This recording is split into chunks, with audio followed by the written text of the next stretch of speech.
नमो भगवते वासुदेवाय। नमस्कार दोस्तों, आप सभी का मेरे चैनल पे बहुत बहुत स्वागत करती हूँ। अभी तक आप सभी का बहुत सारा स्नेह प्यार बनाए रखने के लिए आप सभी का बहुत धन्यवाद भी करती हूँ।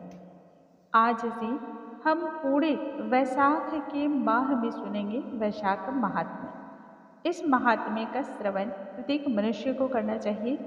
कहते हैं जो व्यक्ति वैशाख के माह में दान, पुण्य, जप, तप, पूजा, पाठ इत्यादि जैसी कार्यों को प्रतिदिन न कर पाता हो, यदि वह इस महात्म्य का श्रवण मात्र कर ले तो भी उसे संपूर्ण लाभ की प्राप्ति होती है।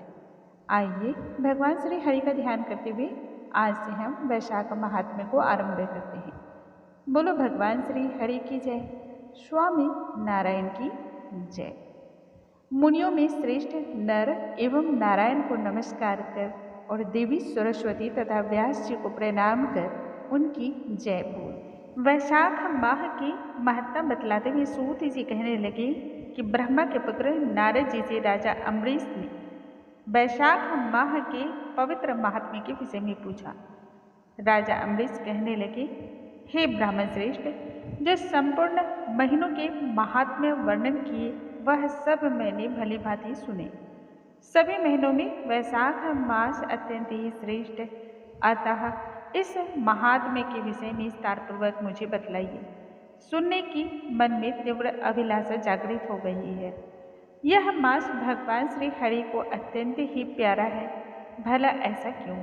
ऐसा इसमें कौन कौन से धार्मिक कार्य किए जाते हैं और यह मास उन्हें क्यों इतना अधिक प्रिय है? इस मास में मनुष्य को कौन कौन से धार्मिक कार्य करने चाहिए, किन चीज़ों का दान करना चाहिए एवं उससे कौन से फल की प्राप्ति होती है, ये सब कार्य किस देवता को प्रसन्न करने हेतु मनुष्य को करना चाहिए, इस माह में करने योग्य और कौन कौन से कार्य हैं तथा वह भगवान श्री हरि को क्यों इतने प्रिय हैं, यह सभी आपके श्रीमुख से जानना चाहता हूँ।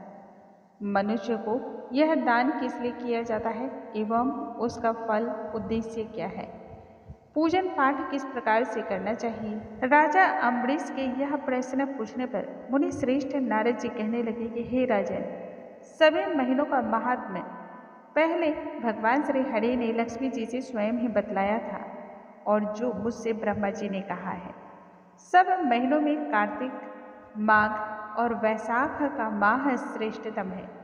इन तीनों में भी वैशाख का माह सर्वोत्तम माना गया है, सर्वश्रेष्ठ माना गया है, क्योंकि यह माह माता के समान सभी जीवों पर समान भाव से दया का भाव रखता है और अभिष्ट फल को देने वाला है। इस माह में किए गए दान, यज्ञ, जप, तप इत्यादि करने मात्र से ही संपूर्ण पाप नष्ट हो जाते हैं। यह माह धर्म, कर्म, यज्ञ और तप का सार है। देवता भी इसकी प्रशंसा करते थकते नहीं हैं। यह मास विद्याओं में वेद विद्या के समान, मंत्रों में प्रणव, वृक्षों में कल्प वृक्ष, गौओं में कामधेनु, नागों में शेष, पक्षियों में गरुड़ के समान, देवों में श्री हरि विष्णु के, वर्णों में ब्रह्मा, सभी वस्तुओं में प्राण और मित्रों में भार्या के समान कहा गया है। इस माह की श्रेष्ठता का विषय में जितना कुछ भी बोला जाए बहुत कम है। नदियों में गंगा के समान, तेजस्वियों में सूर्य के समान, शस्त्रों में चक्र के समान और धातुओं में स्वर्ण के समान है। वैष्णवों में शिव के समान, रत्नों में कौस्तुभ मणि के समान यह मास और भी ज़्यादा उत्तम है। इस मास के समान विष्णु भक्ति उत्पन्न करने वाला न कोई दूसरा और माह है और न ही कोई होगा। मेष की संक्रांति वैशाख मास में सूर्योदय से पूर्व जो मनुष्य स्नान कर लेता है उससे श्री हरि भगवान लक्ष्मी जी के सहित प्रसन्न हो जाते हैं। जैसे अन्न से सभी जीव एक समान प्रसन्नता को पाते हैं, ठीक वैसे ही वैशाख माह में स्नान मात्र से ही भगवान श्री हरि भक्तों पर प्रसन्न हो जाते हैं एवं जो मनुष्य इस माह में उनकी पूजा अर्चना करता है उन्हें सभी पापों से मुक्ति मिल जाती है और वह भगवान विष्णु के परम धाम को प्राप्त होता है। मेष राशि के सूर्य में प्रातः काल एक बार भी जो मनुष्य स्नान कर जो मनुष्य आहिक करता है वह महापापों से छूट करके विष्णु धाम जाता है। वैशाख मास में स्नान करने के लिए यदि मनुष्य एक पग भी चलता है तब उसे 10,000 अश्वमेघ यज्ञ करने का पुण्य प्राप्त हो जाता है। इसमें कंचित मात्र का भी संदेह नहीं है। यदि मनुष्य एकाग्रचित होकर के संकल्प भी करता है तब भी उसे 100 यज्ञों के पुण्य की प्राप्ति होती है।